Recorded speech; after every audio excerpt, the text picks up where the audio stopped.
most of what's in the Seed Manitoba guide is grain yield, and so a counterpart and I, we decided, well, we'd like to have some forage yields that would go into the Seed Manitoba guide. So harvesting the whole crop and also taking feed test results so we know the protein of the green feed and the yield, as well as the TDN or energy in the various crops.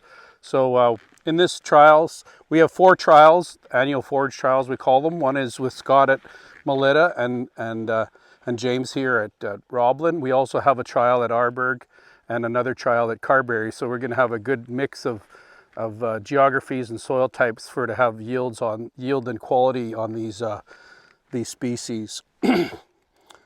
So we have 2 varieties of oats here. One is called haymaker oats, which is a forage type of oats, and the other one is Arborg oats.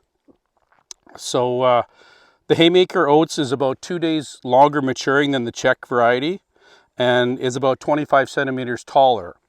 And the Arborg oats is about 2 days shorter maturing than Czech and about 19 centimeters taller. So they're good options as far as like getting lots of dry matter yield, lots of silage bales per acre or green feed bales per acre. We also have 3 varieties of barley. We have AB Cadillac, which is 6-row feed barley, and it's about a day longer than the Czech variety, the Czech being AC Metcalf, and it's about 11 centimeters taller than the Czech variety.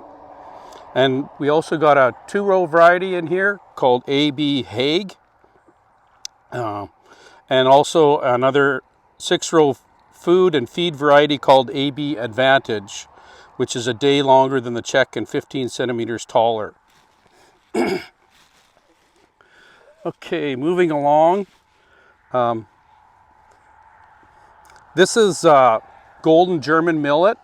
So with the millets, the warm seasons, we don't want to seed them until the soil temperatures are about plus 10 degrees Celsius.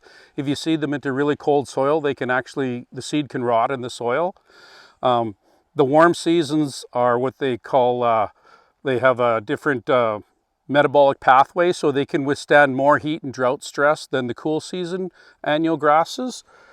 So this is considered a foxtail millet, so the head will be tight like a barley head, whereas the proso millet we'll see further down, it has an open panicle like oats would have.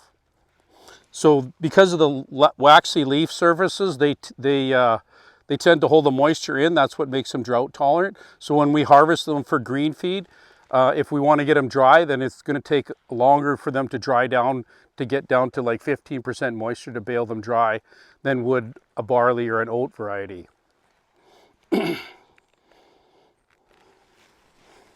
This is a 2-row barley here, and this here is a sorghum Sudan grass. So sorghum Sudan grass is extremely drought tolerant and heat tolerant. It's longer maturing than is the golden German millet or the proso millet, the red proso. The sorghum Sudan grass, this can continue growing up to 40 degrees Celsius temperature, so it's extremely heat tolerant. Corn, for example, will only grow up to about 29 degrees Celsius, so it's actually more heat tolerant than is corn. And because of the low waxy leaves, it takes a long time for it to dry down, so it's probably these warm seasons are more suitable to put up for silage. Cut them, let them dry for like a day to get it under 65% moisture. You don't want to be putting up silage over 65% moisture, or you will have effluent come out of your bales or out of the silage pile.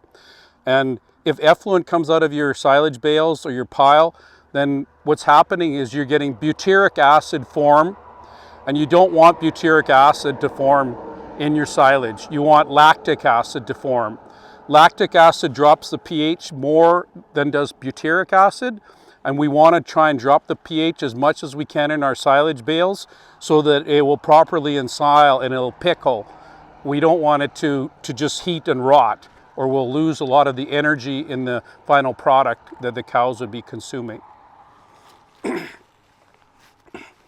So this is red proso millet.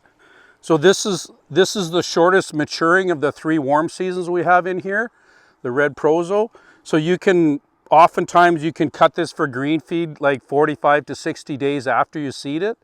So it would be kind of a rescue crop. If you had a really wet spring, you couldn't get in onto your piece of land, and then you can get in like the 15th of June, then you could put this in and you can harvest it like 60 days later for green feed. It's shorter maturing, and it also is lower yielding. So we wouldn't expect this to yield as high as that the millet down there, the golden German. The golden German is longer maturing, and the sorghum Sudan grass is even longer yet. And the more days they take to maturity, then the higher they yield, basically, for forage. So this is called DL Delicious.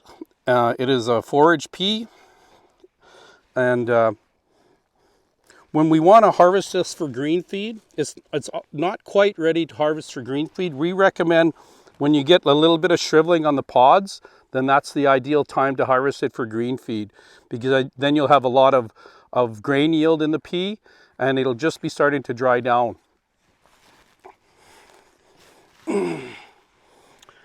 And we have a mixture of peas and oats.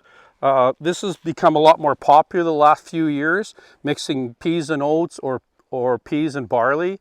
The reason being is that you can improve your protein on your finished product a lot by adding the legume into the mix. And in some cases, well, you can get some nitrogen fixation that we talked about earlier.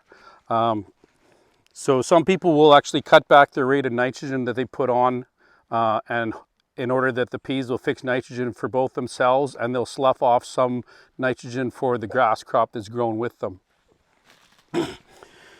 This is spring triticale. So spring triticale is a hybrid crop. It is a cross between spring wheat and fall rye, and you can see it has very large heads, and it can yield considerable bales per acre when put up for green feed.